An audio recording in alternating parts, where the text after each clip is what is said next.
Let's get the other side of the story to the dust-up down on the convention floor this afternoon. Sean Spicer is the communications director for the RNC. Sean, I don't know if you could hear all of what Senator Lee said, but he said this is about preserving transparency, preserving the right to argue about the rules, and he said the RNC squelched that effort today.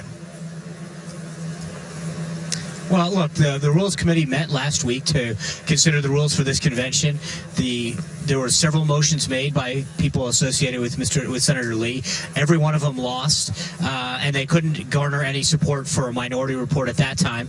Then they had a voice vote today. They lost the voice vote. Then they asked for a roll call vote. There's some people that deny that. The convention, you need 7. Hold on. You have to get 7 states. They presented 9 when people who were on some of those states realized that what they had actually signed versus what they were told they signed, they took their names off of that. They ended up with 6 states instead of the 7 required. In fact, Iowa took itself out as well at the end, so getting them down to 5. So they failed at that again. So they've lost 3 times. We are now, the overwhelming majority of delegates here support this ticket, are excited, ready to move forward and take on Hillary Clinton. And as you mentioned, the lineups that we have are phenomenal. There's a ton of folks that are going to speak tonight up until Melania Trump speaks, which is going to be a phenomenal event with Mr. Trump personally introducing her.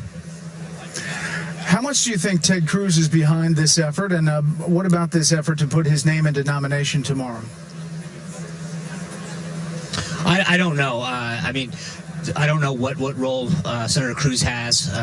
It was more, I think, Senator Lee and Ken Cuccinelli from Virginia. But again, look, if you look at the rules package that actually passed, the one that the delegates voted today, it's probably the most grassroots, conservative rules package that has passed in a couple generations. It rolled back Rule 40, which a lot of the delegates had expressed concern that had been passed in Tampa, that said that you now needed a majority of 8 states, brought that back down to the pre-2012 rule of a plurality in 5. There were a lot of things that the grassroots won in these rules that were passed, and I think Chairman Priebus made sure that his voice was among those that supported more of the grassroots support in the rules going forward for the party and the convention.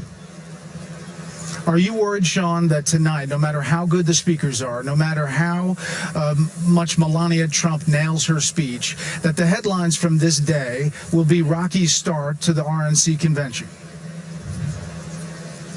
No, because I think, again, if you actually look at what the facts were, Brett, you had 44 states and all the territories overwhelmingly supporting Mr. Trump, overwhelmingly supporting these rules, and I think that's the real story here. If you want to talk about a vocal minority, then, again, we've been saying this for a couple months. There's a group of folks that like to send out tweets and have conference calls, but the majority of delegates recognize that more Republican voters than ever before came out, and the #1 vote getter was Donald Trump.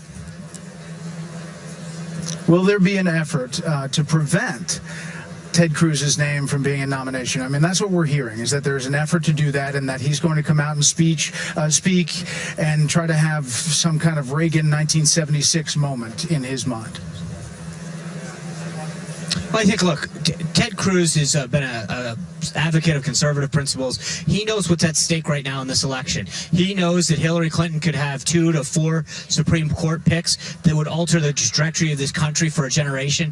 And he recognizes all of the decisions and the huge contrast that there is between Donald Trump and Mike Pence and Hillary Clinton, and whichever left-wing pick she chooses for vice president. But look, everyone, when Donald Trump chose Mike Pence as his running mate, conservatives, social conservatives, fiscal conservatives, people who have worked with Mike Pence in the past, all united and said, what a phenomenal pick, what a phenomenal representative of the grassroots and of fiscal and social conservatism. So I think that Ted Cruz understands what's at stake, and he's going to do what he can to make sure he echoes those sentiments.